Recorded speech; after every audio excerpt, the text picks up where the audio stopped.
সুশান্ত, ভেবেছিলাম আর লিখব না,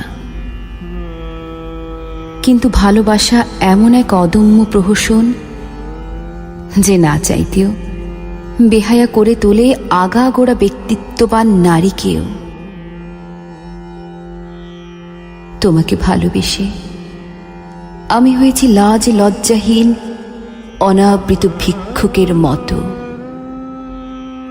তাই আজ এতগুলো বছর পর যখন তোমার নতুন সংসারের খবর পেলাম, কি জানি কি হলো, ঈদের ব্যস্ত শপিং মলের ভিড়ে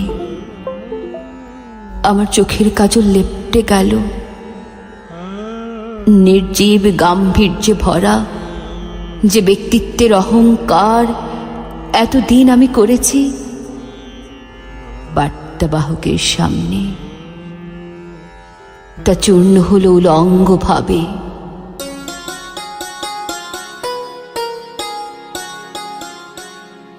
তাতে অবশ্য মোটেও অপ্রস্তুত হইনি।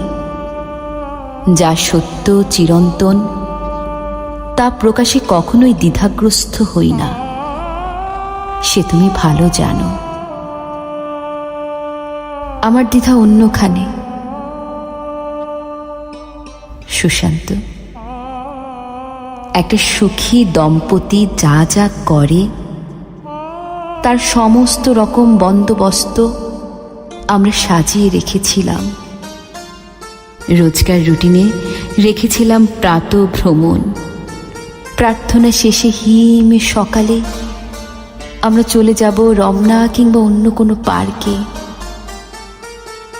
সেখানে পাখির গানে গানে সুর মিলাবো আমরাও।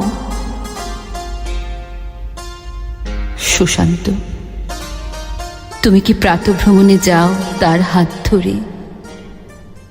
সুর মিলাও কি পাখির গানে? আজ রাতে ফেসবুকে একজনের পোস্ট দেখলাম,